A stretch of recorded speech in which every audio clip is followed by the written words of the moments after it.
Mariée et divorcée à 3 reprises, Demi Moore n'a jamais caché que ses blessures profondes puisaient leur origine dans son enfance.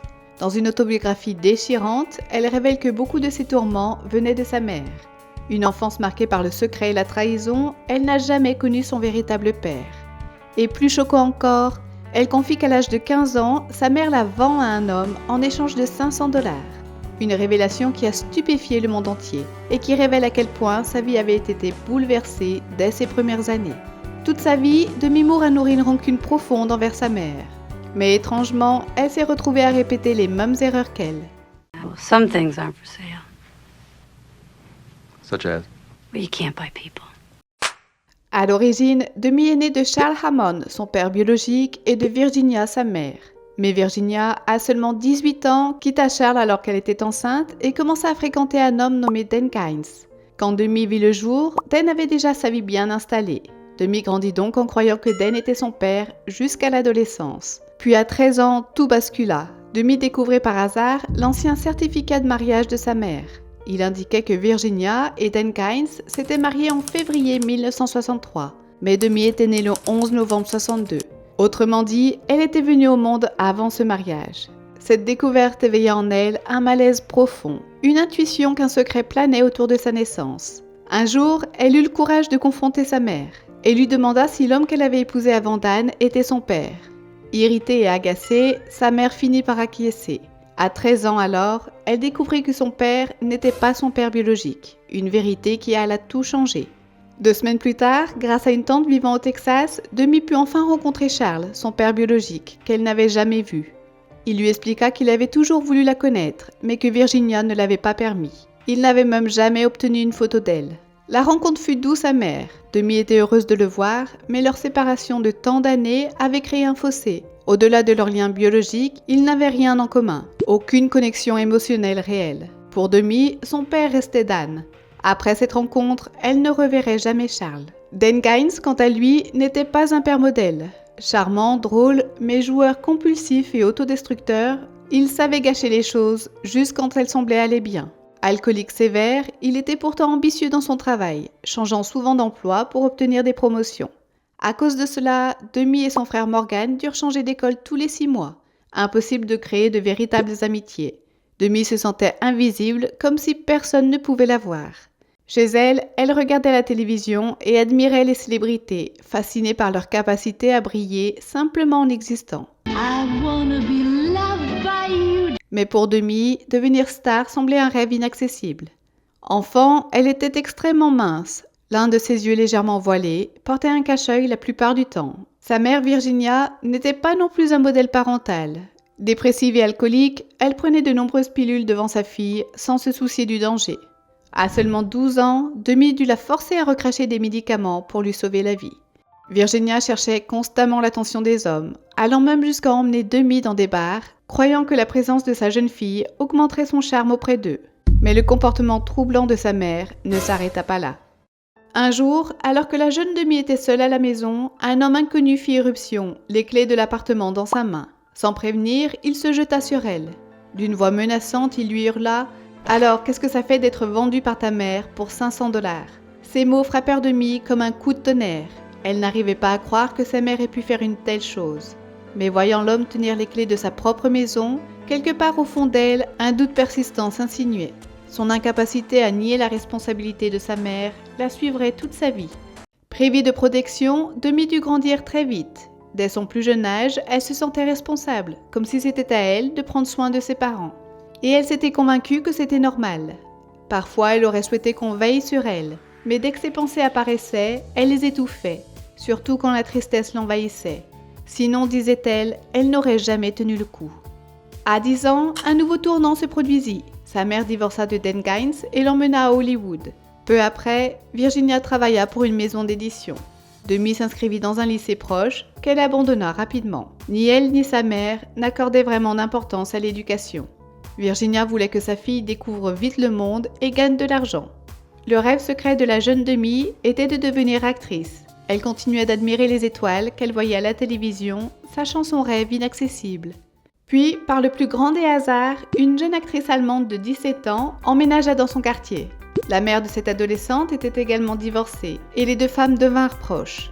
Naturellement, leurs filles lièrent également d'amitié. Natasha Kinski, c'était son nom, ne maîtrisait pas bien l'anglais et demandait souvent à Demi de lui lire ses scripts à voix haute. Demi, en observant cette jeune fille, commença pour la première fois à envisager le métier d'actrice comme un rêve tangible, un objectif qu'elle pourrait atteindre elle-même. Ce n'était plus un fantasme, mais un chemin possible. Plus tard, Demi s'inscrivit à des cours de théâtre, mais sa présence était sporadique. Elle redoutait le jugement, la critique, l'évaluation. L'idée de se confronter à des professeurs la terrifiait. Elle préféra se lancer dans le monde réel et tenter sa chance aux auditions. Mais sans contact ni expérience, aucune production ne lui ouvrait ses portes. Un jour pourtant, une opportunité inattendue se présenta. On lui proposa de poser comme mannequin. Enthousiasmée, Demi accepta immédiatement. Cependant, la réalité la rattrapa bien vite. Le magazine où on lui proposait de poser était destiné à un public adulte. À 19 ans, elle fit donc ses débuts en couverture de ce magazine. Elle posa ensuite pour des affiches de films et tourna dans 2 productions à petit budget, mais rien ne la fit véritablement remarquer. Puis vint Freddie Moore. À 17 ans, Demi tomba amoureuse d'un musicien 12 ans plus âgé, jouant de la guitare dans un club. Marié, peu célèbre, il était précisément l'homme interdit qui attira son désir. Elle n'avait aucune idée des conséquences ni de la douleur que sa liaison pourrait causer. Elle courait simplement et irrésistiblement vers l'interdit. Avant même le mariage, elle adopta le nom de famille de Freddie et devint officiellement Demi Moore. Obsédée par Freddie, elle le poussa à divorcer et ils décidèrent peu après de se marier. Mais la chute commença dès la veille de son mariage. Au lieu de rester avec son futur mari, Demi passa la nuit avec un autre homme rencontré sur un tournage. « Pourquoi ai-je fait ça ?» confia-t-elle plus tard. « Je ne comprends moi-même pas. » Elle expliqua qu'au fond, elle cherchait certainement à saboter son mariage. Son beau-père venait de décéder, elle tentait peut-être de noyer son chagrin dans une décision hâtive. Consciente au fond d'elle que ce mariage était condamné, Demi s'entraîna dans un schéma destructeur qui allait pour toujours jalonner sa vie sentimentale. Quand Demi Moore eut 19 ans, sa carrière connut enfin un tournant décisif. Elle décrocha un rôle dans la célèbre série Hôpital Central, marquant ses premiers pas vers la reconnaissance publique. Peu après, elle fut choisie pour être l'héroïne du film Pris sur le vif. C'est sur ce tournage qu'elle rencontra Jon Cryer, son partenaire à l'écran, et que naquit un nouvel amour. Jon Cryer, à l'époque, était sincèrement amoureux, mais visiblement, Demi Moore n'avait pas encore appris ce qu'était le véritable amour. Pour elle, Jon n'était qu'un refuge temporaire, un moyen de fuir la réalité et les blessures du passé. Des années plus tard, elle écrira dans son livre que Jon semblait d'ailleurs n'avoir jamais été avec quelqu'un avant elle. Une remarque qui pourrait paraître un peu cruelle, mais Jon répondit avec humour et bienveillance « En réalité, j'ai connu mon premier amour au lycée, mais tout le reste qu'elle a écrit sur moi est vrai. Je l'ai vraiment aimée à un moment difficile pour elle, et je ne regretterai jamais cette période de ma vie. » Mais l'errance sentimentale de la jeune actrice n'en était qu'à ses débuts. Demi Moore se fiança ensuite avec Emilio Estevez, frère aîné de Charlie Sheen. Leur relation semblait prometteuse, mais très vite la rupture survint, invoquant un emploi du temps trop chargé. Lorsque la nouvelle se répandit, beaucoup blâmèrent Demi pour sa relation tumultueuse avec les hommes. Pourtant, cette fois-ci, la vérité était plus complexe. Emilio l'avait trompée avec son ex-petite amie, qui tomba enceinte. Il rompit ensuite avec elle pour revenir vers Demi en cachant la vérité. À la découverte de ce mensonge, Demi mit fin à cette relation. Demi Moore errait émotionnellement, jusqu'à une rencontre décisive.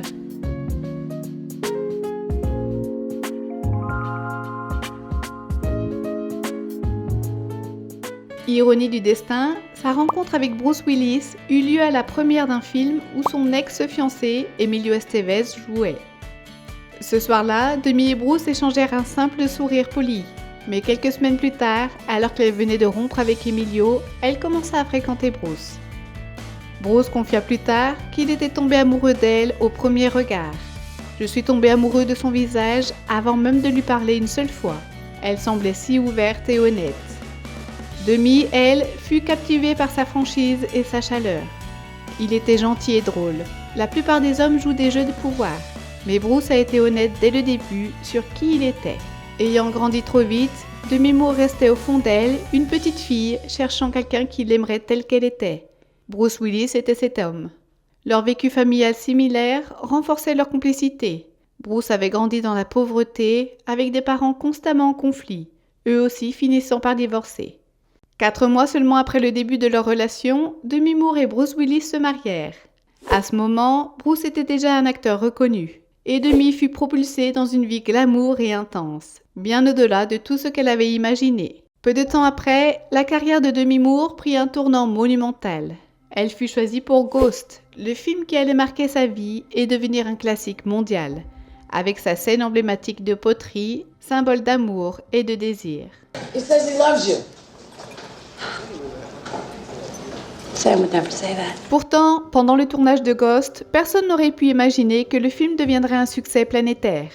Le réalisateur, Jerry Zucker, rencontra de nombreuses difficultés pour choisir l'acteur principal masculin. À l'époque, il avait proposé le rôle à plusieurs stars de renom, Tom Cruise, Johnny Depp, Tom Hanks et même Bruce Willis, alors mari de Demi Moore. Mais tous refusèrent.